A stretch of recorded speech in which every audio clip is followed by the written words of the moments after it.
What is going on with you? Happy Sunday. I am out in my backyard once again with my dear old friend, the Forge. And today I have a leftover chunk of metal that I've been holding on to, and we're going to forge this into a blade of some sort. So I've been taking a look at a couple of the friction folders that I have made. I made two of these quite some time ago. Really cool knives, and they're just fun to make. And I thought, you know what? This chunk of metal is pretty small. I guess there's a little bit of width to it, but what could I make out of this chunk of metal? And I decided I'm gonna try to make another friction folder. I thought it'd be really cool to have a Damascus version of one of these. And even though this isn't a high layer, awesome thing of Damascus, it is a few layers. And in fact, here is one of the knives that I made from this same piece of metal.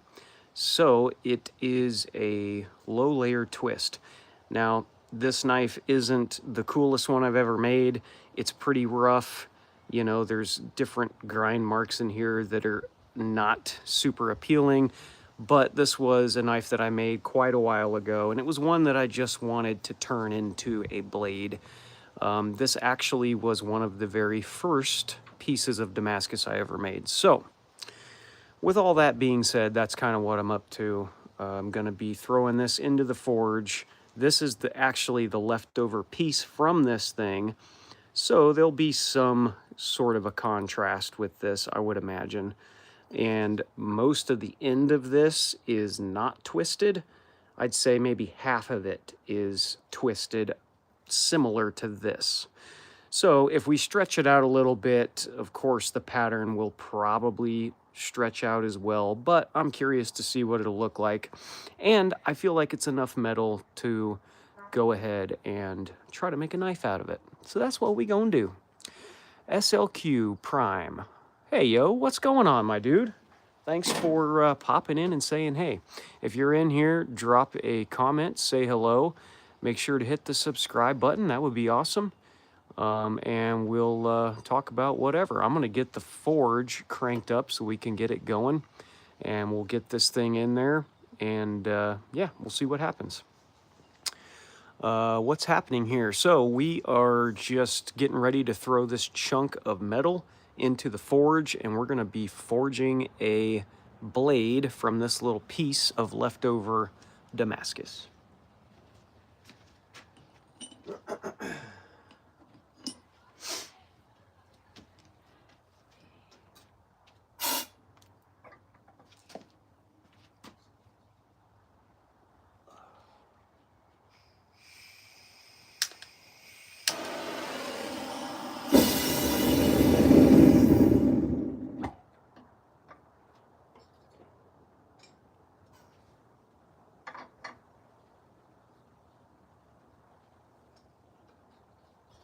If I have propane left, that is. You know what? In fact, we'll switch to this other forge because I know it has propane. So, spare me a second and we will get this going.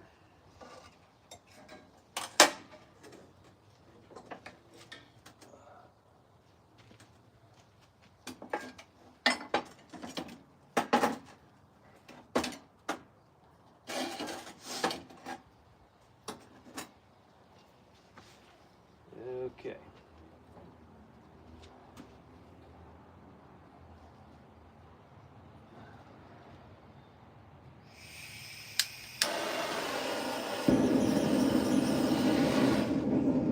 There we go. So I think the other one that was hooked up just was out of propane, most likely. Yes. Oh, nice. It'll be fun to watch, he says. Yeah, I think so. What's up, OG Frenchie fan? How are you? Shapluck said hi. Ed, what's going on? Crying Wolf, hello. Thanks for saying hey, people. Appreciate it.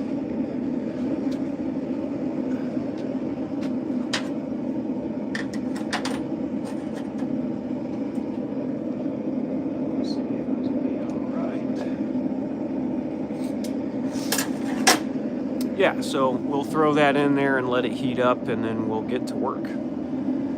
So yeah, that's kind of my idea, is to make some sort of a friction folder. Here is one that I have made.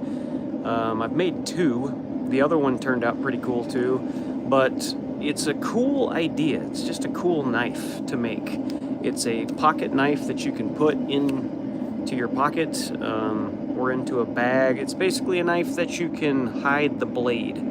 A lot of knives that I make are, you know, hidden tangs or full tangs or large knives that you either have to have a sheath for or, you know, you can't really carry them. And making a knife is fun and cool, but it's not cool if you can't, you know, carry it, basically. So anyway, that's what we're doing, and that's what we're gonna be up to, just working on turning that chunk of metal into something like this. This will be, you know, a multi-part process. First, we're gonna have to shape the metal into a profile of a blade, and then we're gonna have to grind out all of the parts to shape it.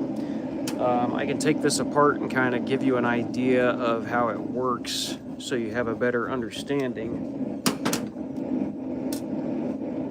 It's honestly pretty simple. It functions by having a couple of different pins.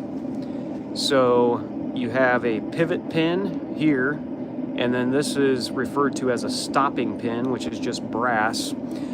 And this is what the actual blade looks like inside. So you have a round section with your pivot point, and that pivot part sits in the, you know, hole, and then it can rotate. And this stopping pin back here stops it from going out further. And then if you want to close it, basically the same idea. As you close it, this little brass piece kind of keeps it from going too far back or from hitting the blade on this back spacer, which could potentially dull out the blade. So this is kind of hard to do. You gotta, you know, kind of take your time and put the parts in the right spot. But as far as, you know, folding knives go, this is definitely one of the easier ones to make. So he says, so is it stable? Like, does it wobble or does it stay still? So it is pretty stable. Let me put it back together and I'll show you kind of what it does. The first one that I made, I did not use screws.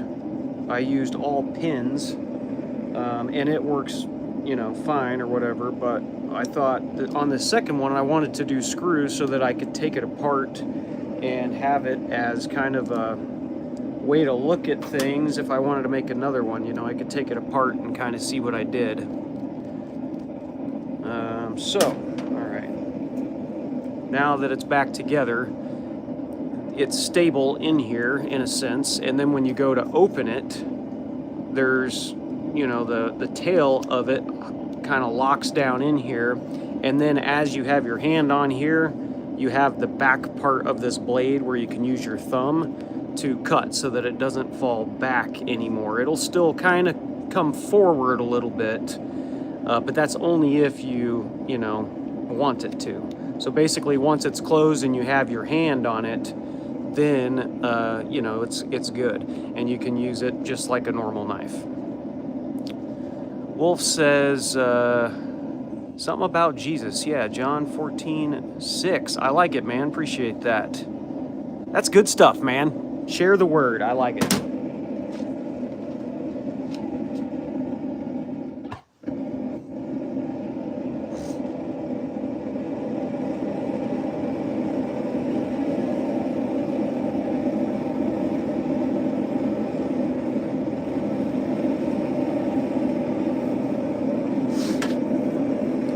bit more propane into this so that it won't take forever. Like the feeling of a stand. I'm reading this in the comments. What the heck does that mean? Add a Q&A sticker. Maybe not.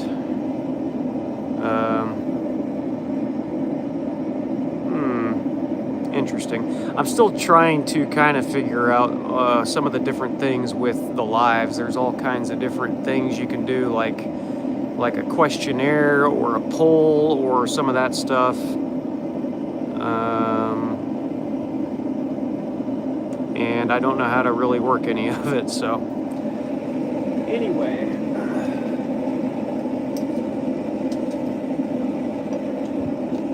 That's really, you know, we're not really here to do that anyway. So we'll let this thing heat up a little bit, and we'll bring it over to the anvil and get to forging.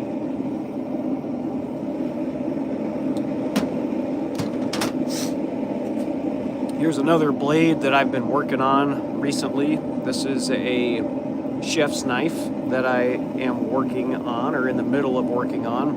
And this is made from a farrier's rasp. And I think it'll be pretty cool once it's done. Here is what I made it from. So basically the same thing. Just took some time to shape it and profile it, and now I'm to the point where it's pretty well good to go for the most part. I need to kind of, you know, normalize the steel, heat treat the steel, and finish grinding in the bevels after I do that. But this will be a pretty cool blade once it's done. I've made one other kitchen blade. It was a chef's knife for my aunt, and that was a lot of fun making that. It wasn't quite this big. This one's pretty big. But yeah, I think it'll be interesting to see how it cuts.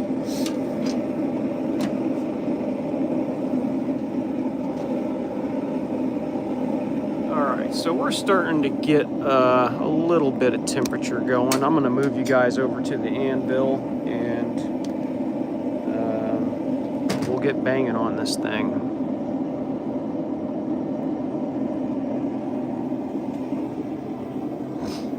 In fact, we may just start with the forge press first, just to kind of thin it out some. Let's do that.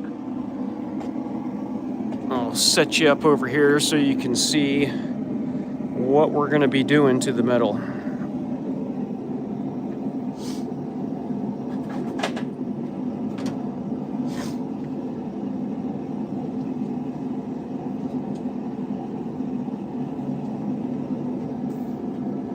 Yeah, this forge press, it's one that I made out of a log splitter. This is an electric log splitter that I bought online, and I had a ton of scrap steel. This is basically just angle iron that I acquired for free from work. And in the course of 2 or 3 weekends, I threw this thing together, and helps to pretty much squish hot steel, and it works pretty good for the most part. It's only a 6.5 ton hydraulic cylinder, so it's not quite as strong as some of the others, but it definitely works.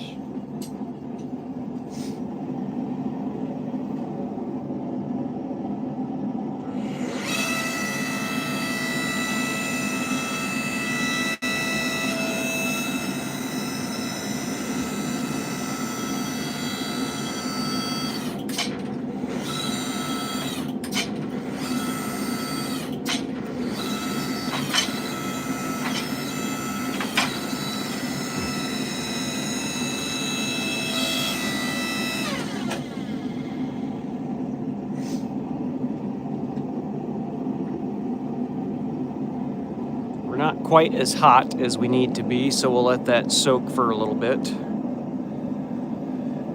And yes, it is homemade. I really just, I was looking at getting a forge press, and if you're into making knives and you start making knives and you find out that you like the hobby and you want to continue making knives, eventually you're going to want to make some form of Damascus. I mean, I feel like that's pretty true or common for most people. And you can hand forge Damascus. I hand forged this little letter opener, and it's a twist Damascus. And this was, one that I made quite some time ago. But eventually you're going to want to make some. And doing it by hand, it's hard. It takes a lot of time. It takes a lot of work. So the forge press is a good solution to doing Damascus by hand. And you can get some pretty cool patterns when you have a press that works well. This one is okay. There's a little bit of play when it goes up to squish. There's a little bit of side-to-side action, and that really kind of hinders my ability to be precise with what I'm doing. But for kind of random pattern, this thing works well. Let me go get a sword that I made. It is 60 layers of random pattern Damascus, and at least can show you what something like that looks like. Let me grab it real quick.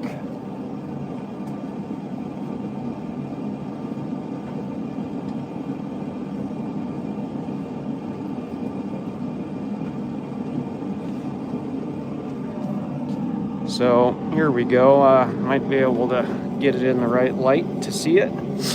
Yeah, so you can kind of see it there. And this is, I want to say 15 and 20 and 80 CRV2. And I wouldn't have been able to make this without that press. I mean, I probably could have, but it would have taken me forever. So the press really helps to consolidate the layers of steel and just makes life a heck of a lot easier. So that's one example of what it can do. And this sword turned out pretty cool.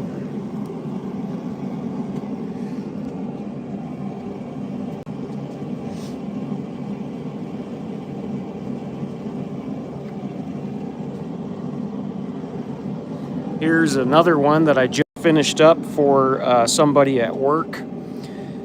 It is also Damascus. It's a much lower layer and it's a random pattern, but it's still pretty cool. And this is something that I used the forge press, the homemade forge press for.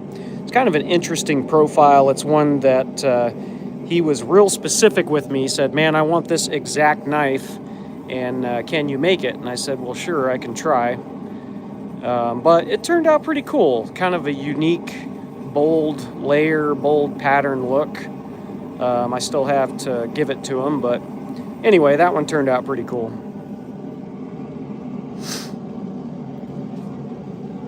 All right, it looks like our steel's starting to get warm.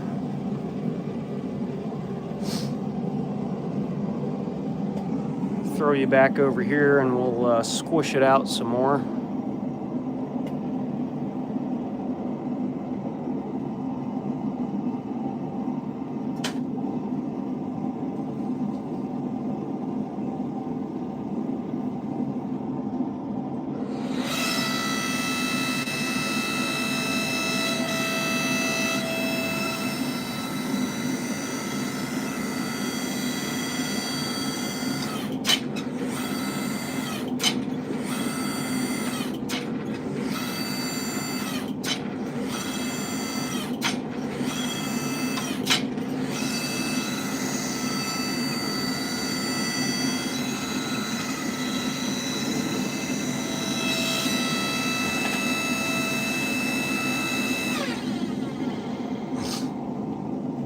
Probably switch out the dyes and put in some different dyes to help kind of squish it out some.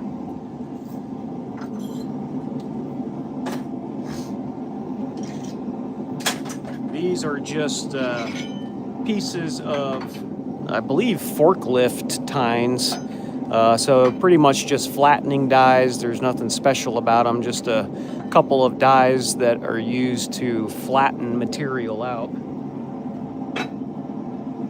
Put these ones in next, which will help to squish the material. We'll actually use them this direction And we'll go for a little bit of width first. See if we can't widen this out some.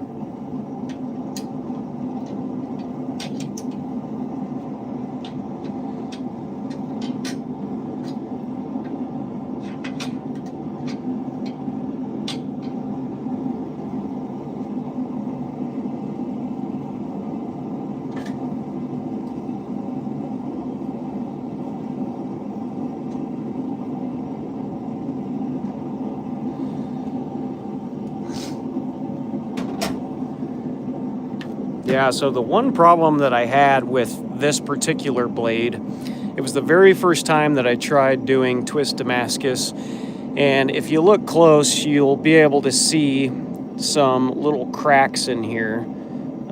So you can see that black line. There's one, there's another one. So those are just areas where the metal folded over itself, and I should have taken the time to grind it out.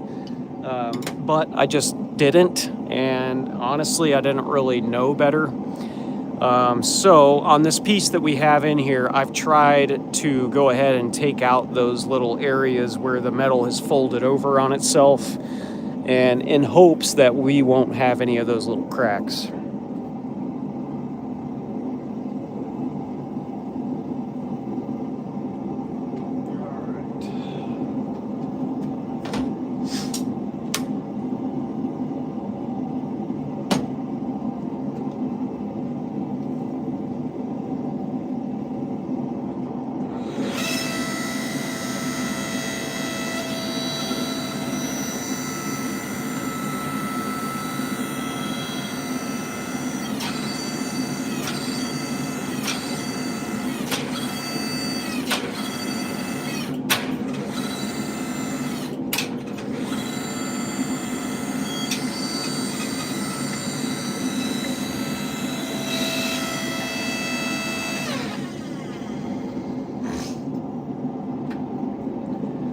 And we're just trying to do some pretty quick, fast presses like that. That way we don't lose a lot of heat. And by putting the material in this way, it helps because of our dies are in this direction. So instead of lengthening out the material, it's going to press it in the center and squish the material out wider. So you can kind of utilize the dies in different directions depending upon what you want to do to the steel. And for this one, like I said, we're just trying to get some width first, and then we'll go ahead and kind of lengthen it some. It's already about the right length to make a blade similar in size to this. Now we're just going to be kind of focusing on, after we get the width, we're going to thin it all out and make it the right, thickness to be able to make a knife from it.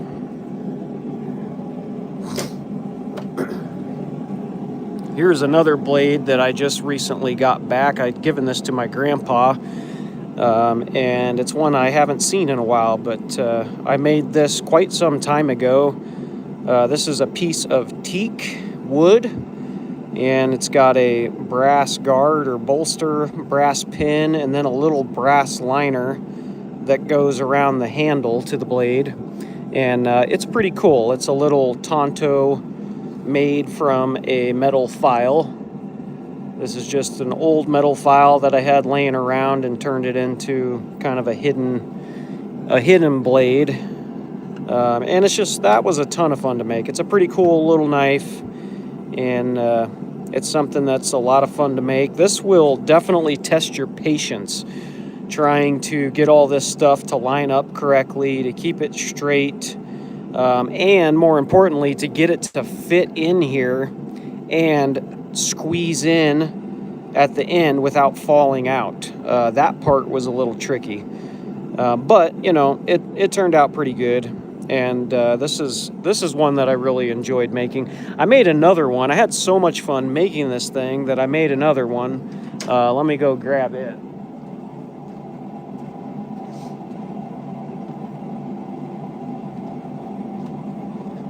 This one didn't turn out quite as good as that first one. This is Granadillo, same kind of idea, an oval shape instead of a square, but pretty much the same blade for the most part. Another metal file with the brass fittings, and they're just a lot of fun to make. This one, the wood, it's been hanging out in my shed in my backyard. It's not, you know, temperature controlled or air conditioned or anything. So I think with the changing temperatures and humidity, it kind of swelled the wood a little bit. And now that the weather is a little cooler, the wood shrunk. So it doesn't have as good of a fit as that first one. But it's still pretty cool. SLQ says, looks nice, hard work, good job, man. Hey, how do you add your logo on those knives? So that's a good question. I use a process called electrochemical etch, and it's pretty simple, honestly. You use salt water, which is, it acts like an electrolyte, and you use alligator clips and a 9-volt battery.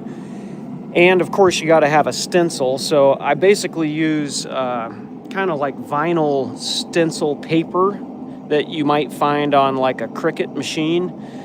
You cut out the design that you want and put it over top of your metal. And then you use electricity from a 9-volt battery to send current through the metal. And the salt water will actually corrode where you touch your positive electrode to. So it's a pretty simple process. I actually have a couple of videos on my channel about that that should show you the process.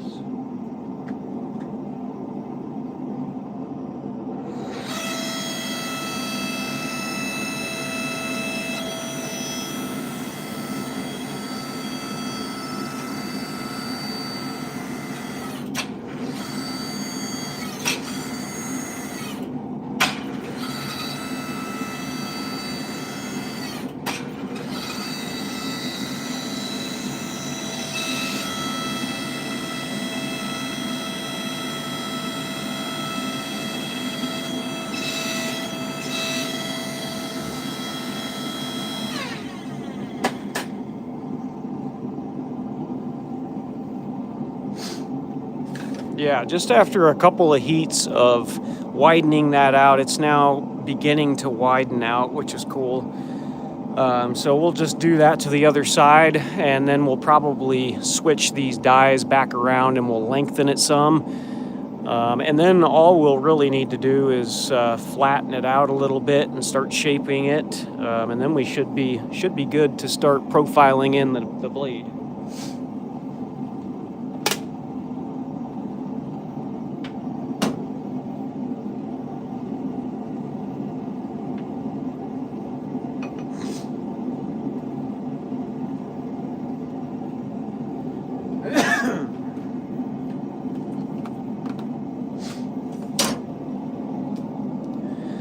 Yeah, so if you're in here, say hello. Don't be shy. Say hi, and make sure to like the video and subscribe. That would be wicked cool of you. If you're just getting in here, we are making a knife today out of a piece of leftover twist Damascus. It's a low-layer piece of steel. Typically on my channel, that's what I do, is make knives, and I try to share the process of making knives, kind of a educational thing. I'm certainly not a master at this, but I do like to share what works. And it's a cool community on YouTube. There's a bunch of people that I have met that also make knives, and it's just really cool to be able to bounce ideas off one another and show each other what we're up to, and it kind of gives inspiration for making new stuff.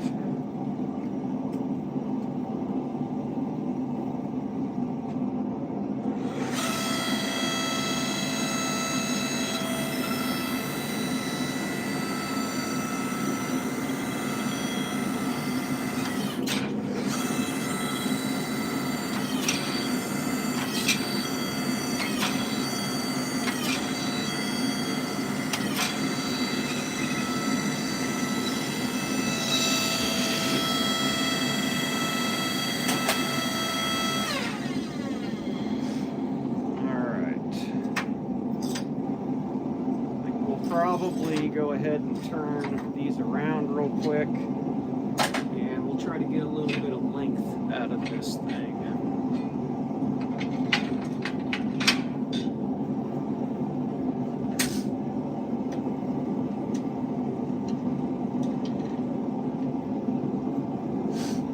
I could bring this over to the anvil and do it by hand, but because I have this, it's just a lot quicker to use this for the majority of the metal moving.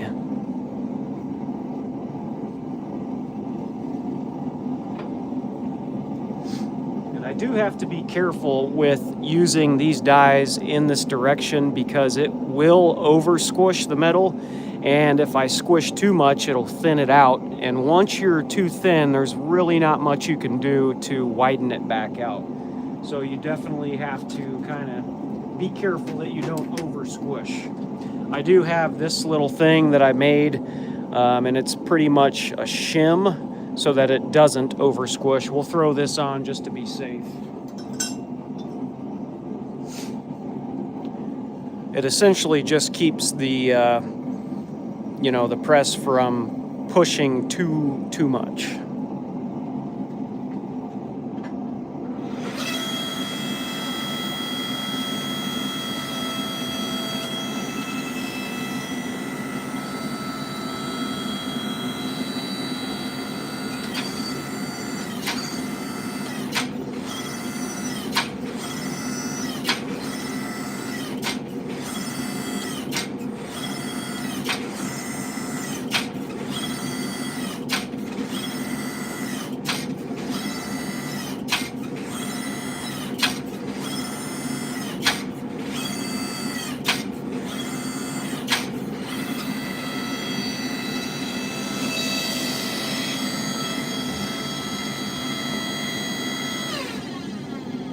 And I was just trying to take little tiny bites there. You can kind of see the dimples in the metal, just so that I don't overdo it.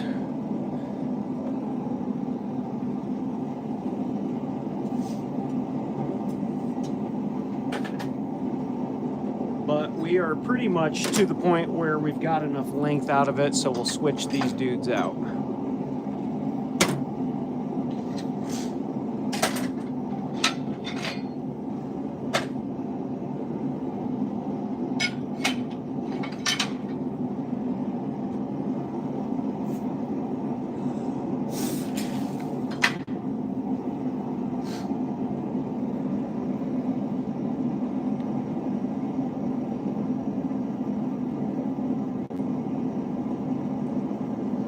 Yeah, so, yeah, no worries, you gotta go. Appreciate you hanging out.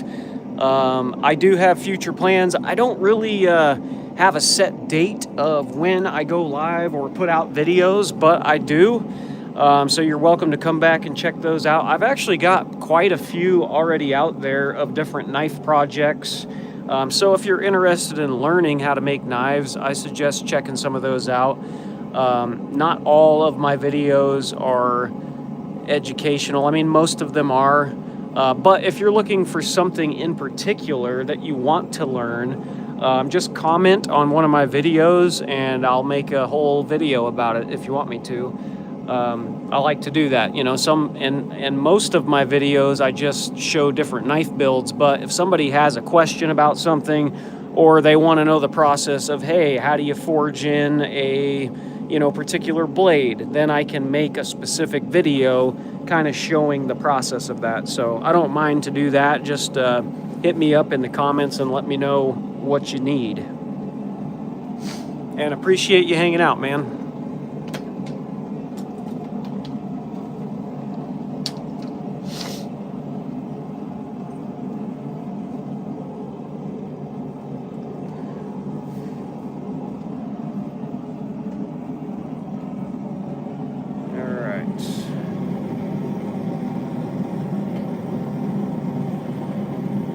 Go ahead and flatten this out a little bit.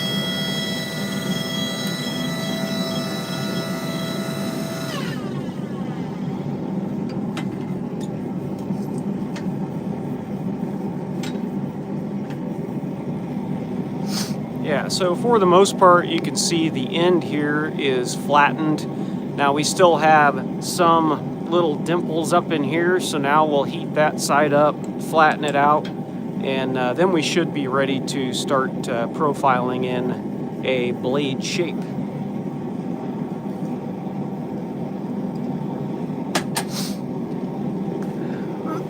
Looks like we got 23 people in here. Thanks for coming and checking out my corner of the world. If you're new here, my name is Matt, and I make knives on my channel. I've got this little setup back here in my backyard. I got the forge cooking right now and working on some sort of a blade for a potential friction folder. So that's what we up to. If you're in here and you haven't said hey, say hello, tell me what your name is, what you're up to, and tell me why you're watching, just so I know. Are you just looking to be entertained? Are you intrigued about knife making? Or are you just chilling and lounging out?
So now that we've got the press work done, I'd say we're probably good to start hand forging this thing. So we will head over here, and hopefully I don't lose you guys. Sometimes I get a crappy connection over here, but if I do, it should kick back on. See if we can get you turned around here. There we go. Yeah, that should be good. Should be able to see me at the anvil here. And we'll start shaping this thing. I'll probably start by working on the point of the blade. We'll try to, right now we basically have a funky looking rectangle, but we'll go ahead and forge a point into this. And then we'll start moving some metal a little bit to get it to look like a blade.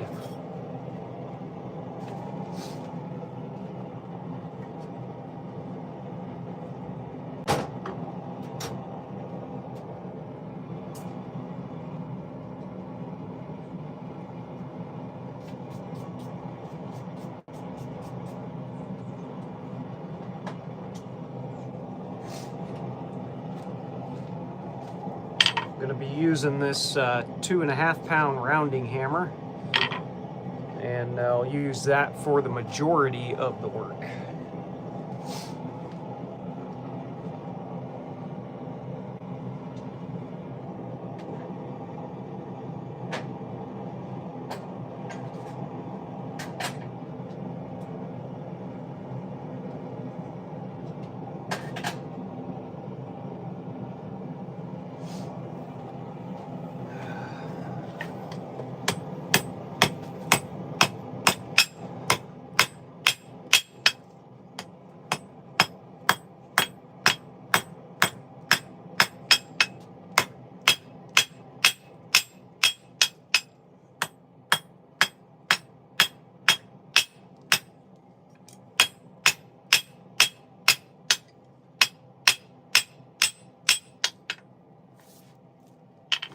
So you can see with just a few hits, we're knocking back this corner to start forming the point of the blade.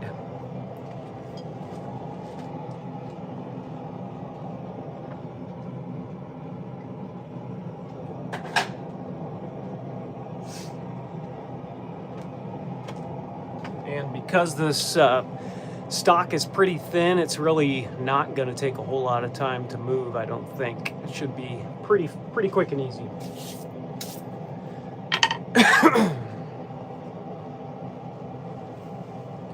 It is a really nasty day out here. Take you guys off for a second. I don't know what it's like where you're at, but fall is here. It's gloomy, super wet, and yeah, definitely had better days, no doubt. This is my area back here. So I've got the anvil. I've got a little stand with all my tools and hammers.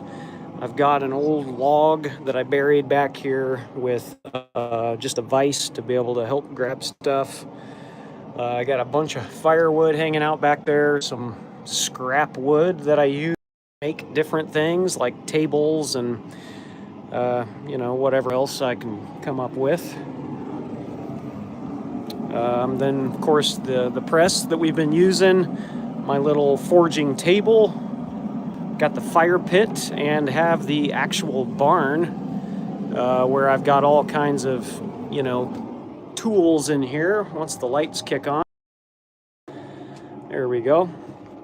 So you can see I've got grinders and drill presses, buffing machines, oscillating spindle sander, all my tools and gear in here. Definitely a knife shop. It is rather dirty up in here. I've got some of my blades hanging out up here on the racks. Got one of my first Damascus blades hanging out back there. And then a variety of longer ones on the rack. All kinds of knives up here. Yeah, knife handle material, that's important. And I've got a pretty good supply going on at the moment. But yeah, it's definitely a cool little spot back here.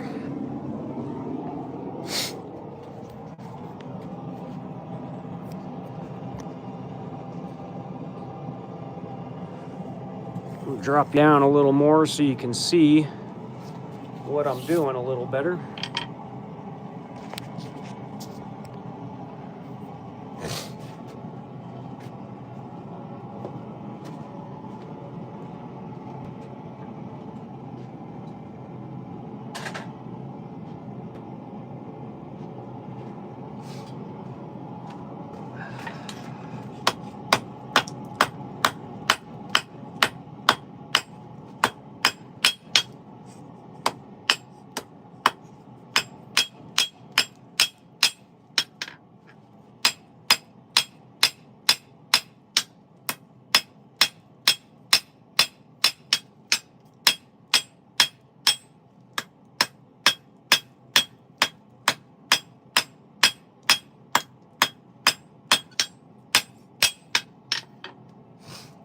You can almost pick up the layers as they heat and cool. You can see all the different twists in there. And yeah, should be pretty cool. With a couple of heats though, you can see we've got our tip formed. And you know, that's pretty good for a couple of heats, not bad. I will have to be careful as I'm going, as I start to shape this out, that we don't see any more of those cracks that we had in the last one from the twisting process. So we'll just keep an eye out for those, and if we find some, we'll probably want to try to grind them out, maybe. I kind of see one forming a little bit, but it doesn't look like it's terribly deep, so we'll just see how it goes. I'm gonna go heat it back up.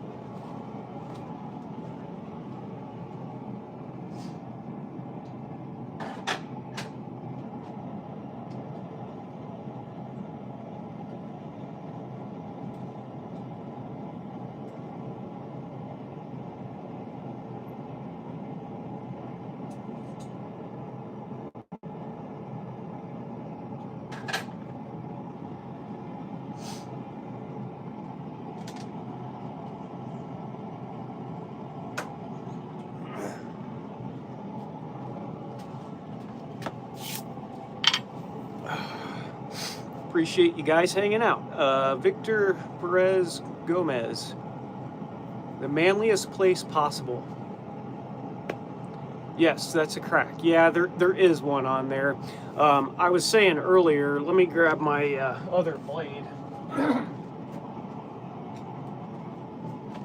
So this is the exact piece of steel that we have in the forge currently. And I made this blade a long time ago. I hand forged a few layers of steel together and attempted to twist it. And if you look close enough in here, you can see these little cracks.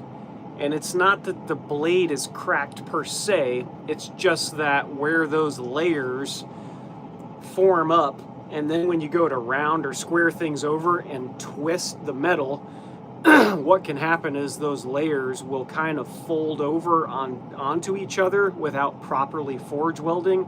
And so you get those little cracks along the blade. So like I was able to make an actual blade out of this particular piece, and I should be able to make something with this other one. You just want to make sure that those cracks don't develop into larger cracks that compromise the integrity, if that makes sense.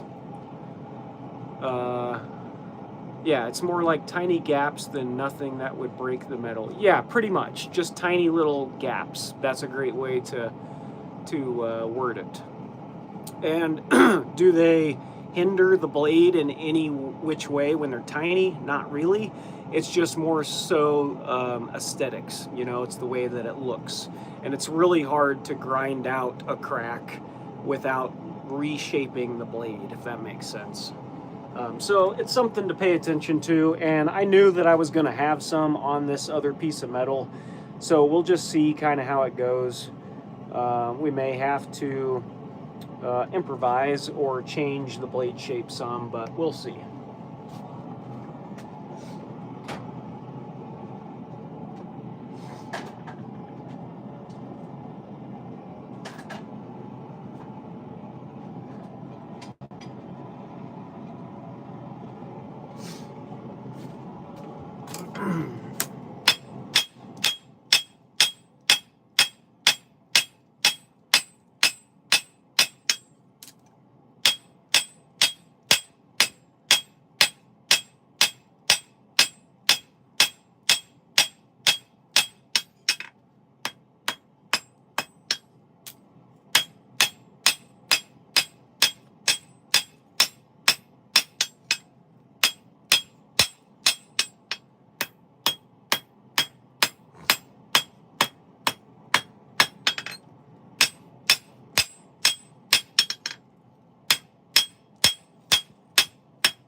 And I think for the most part, the majority of this blade that we're forging, which will look a little different than this. I probably won't do this long tail. I'll probably do a smaller one, something like that. That way when it's closed, you'll still have something to grab onto to open the blade. But we'll probably do something similar to this, just not the long tail. But because we're doing that, and it needs to be, you know, relatively the same thickness, I'll probably do quite a bit of stock removal once we get the rough shape forged out of this thing. So I won't be forging it to shape necessarily, especially because of the twist pattern. I think it'd look cool just, you know, kind of uniform and even. So instead of moving the steel to manipulate that pattern out, I'll probably just get it into a rough shape of the blade and then cut away any metal that I need to remove. I think doing it that way, number one, will be easier, not only to get a uniform thickness, but also just an overall uniform shape so that it will fit down inside of the handle that we're going to make for it.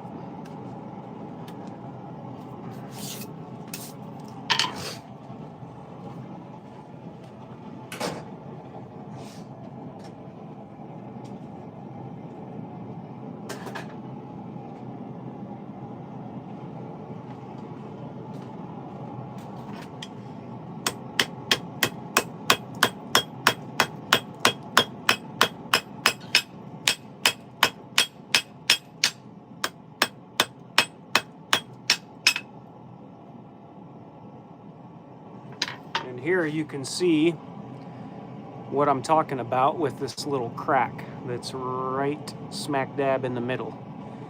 And so the reason why that's there is because I didn't grind out enough and left some of that crack. So as we begin to widen it and lengthen it, that crack is going to widen and lengthen, if that makes sense. So I think it's still salvageable though. I'll just have to kind of be careful how I move the steel.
But you can still see the kind of the layers in there as it's cooling down. You can see all these little stripes along the blade, and that is the different layers that you're seeing as we're forging this out.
So, hope you guys are having fun on this Sunday. Hopefully you're doing something relaxing and you're not at work or you're not doing chores. Hopefully you get to do something cool for the remainder of your weekend. This is definitely what I consider to be fun and relaxing and creative all at the same time. It's a cool hobby. I've had lots of different hobbies over my lifetime, and knife making is one that I really like, and it's one that I've stuck with for the last couple of years. It's just a lot of fun.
So I'm just taking my time kind of straightening this out a little bit and making sure that it's relatively straight, and it is.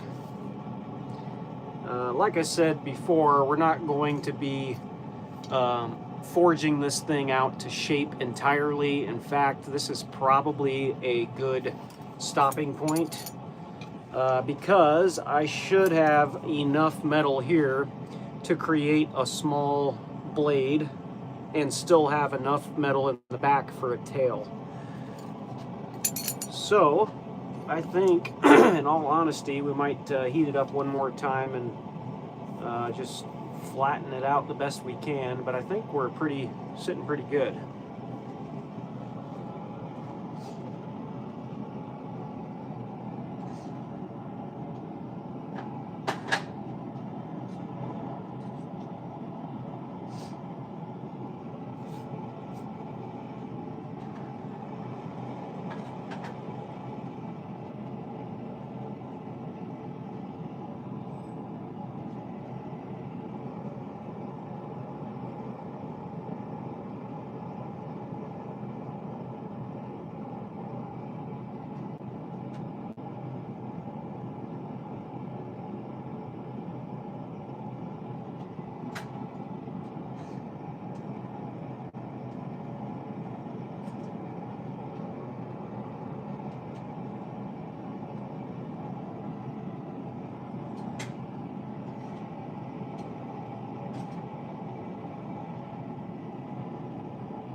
that's pretty good right there for the most part.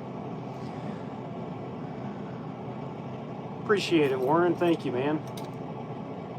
Yeah, so I think we're pretty well there. We've got a rough point put in, and most of the rest of this will be stock removal to be able to make that knife. So yeah, I've also got a railroad spike that I put in the forge to heat up, and we're going to try to move some of that material as well.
Yeah, so I turned these into obviously railroad spike knives, but I'm trying to draw this one out relatively long to turn it into like a fillet style knife.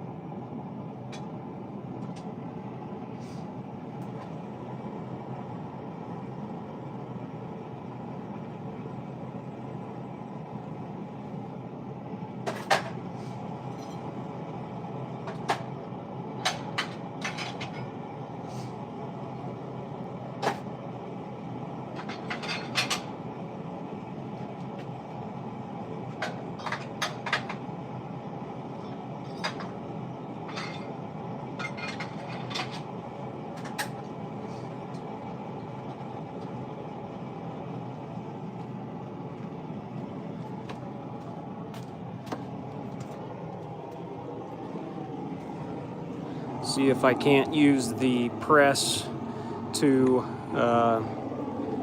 widen some of that out.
So here's good example of what the long railroad spike knife will look like. Pretty much just a long version of one. I put a decorative twist in this one. Kind of cool.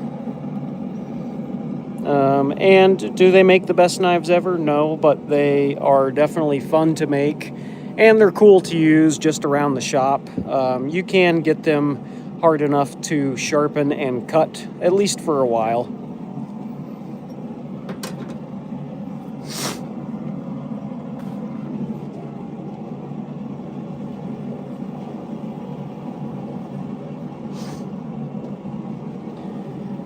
Anyway, I appreciate you guys hanging out. Hopefully you guys had a good time watching. I'm probably going to wrap it up here. Thank you, as always, for hanging out with me, and look forward to continuing the work on the piece of metal that we did today, the friction folder. I think that should be something that will be cool when it's all done. I'm going to tinker around out here for a little bit more. But I look forward to seeing you guys and talking with you in some upcoming videos. Really appreciate you guys watching as always, and we'll catch you in the next one. Peace.